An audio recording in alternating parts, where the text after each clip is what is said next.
You start every sentence with, maybe I'm overreacting. Say it the way you actually say it. Small voice, eyes down. Maybe I'm overreacting. Feel how much that sentence is doing? Before you've told anyone what happened, before a single word of the story, you've already apologized for having a reaction to it, already shrunk yourself down, just in case you're wrong, just in case you're too much. That feels like humility. It isn't. It's a wound talking.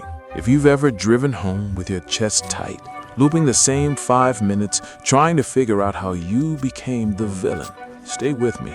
This is gaslighting, and it's quieter, closer to home than you think. I want to tell you about Maya. Not one real person, a composite, stitched from a story I've heard, in some shape, more times than I can count. If pieces of this feel uncomfortably familiar, that's not a coincidence. That's the point. Picture the dinner table, friends around them, wine glasses, candlelight. Her partner, Dev, makes a joke at her expense.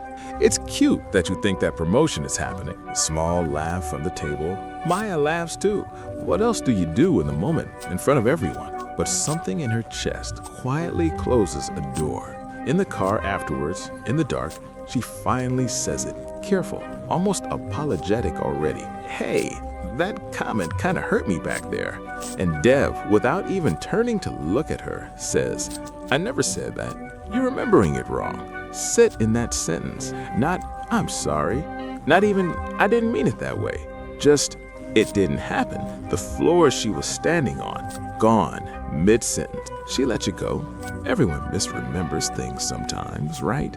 2 weeks later, an anniversary dinner. A reservation sitting in a text thread on her phone in black and white. Dev shows up an hour late, and when she says something, Dev says, you never told me the time. Honestly, you're so disorganized. She pulls out her phone, shows the text. Dev glances at it, actual proof right there, and says, okay, whatever. Don't make this a whole thing.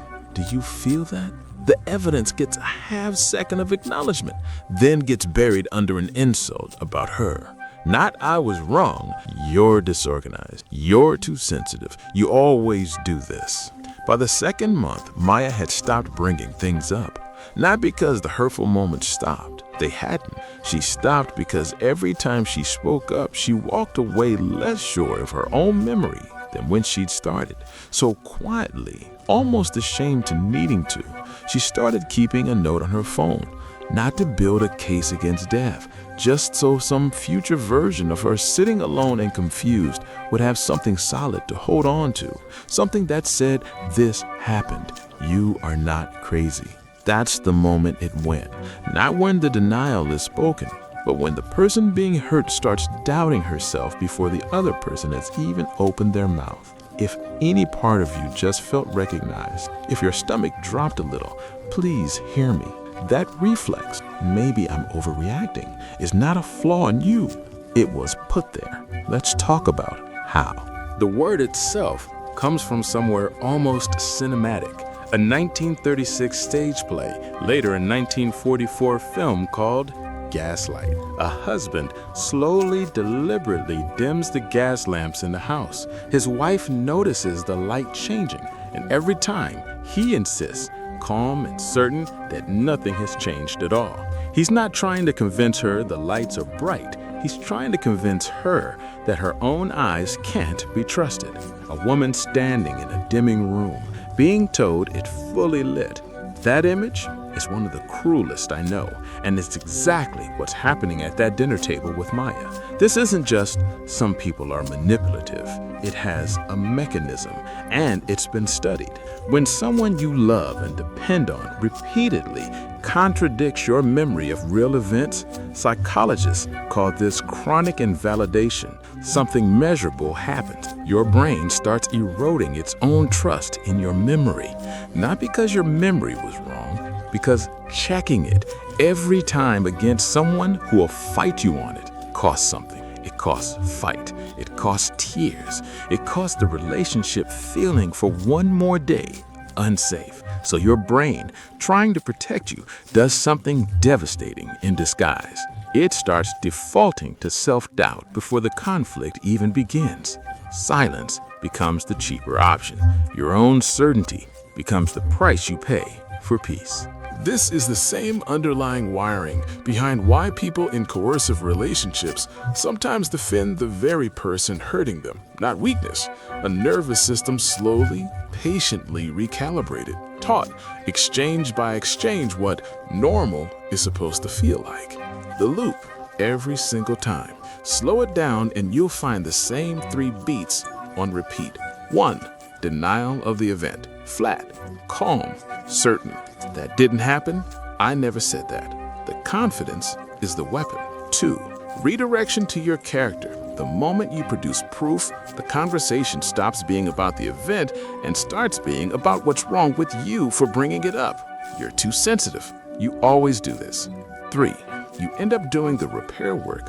Somehow, impossibly, the conversation ends with you apologizing, you soothing them, you closing the subject, even though you were the one who got hurt.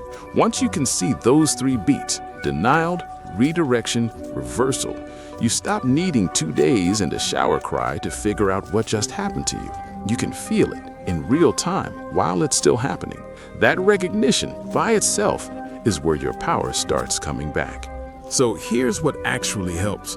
Not just leave. True, eventually, useless in the moment. Here's what you can start building today. Anchor 1, an external record. If your memory keeps getting put on trial, stop relying on memory alone as your only witness.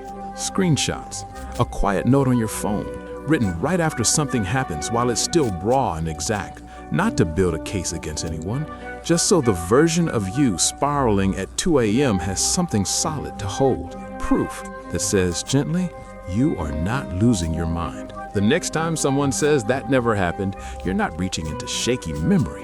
You're reaching for something real. Anchor 2, someone who remembers with you. Choose one person, a friend, a sister, a therapist, someone you tell things as they happen, not months later filtered through shame.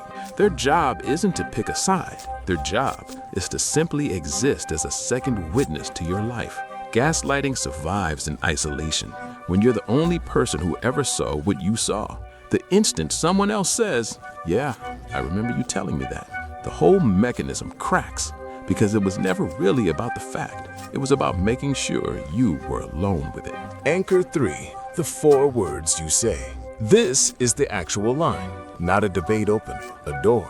I know what I saw. Not, are you sure? Not, well, actually, I have a text right here that those pull you into a debate. And a debate is the ground they win on because they will out-argue you on confidence even when they're simply wrong. I know what I saw isn't a claim you defend.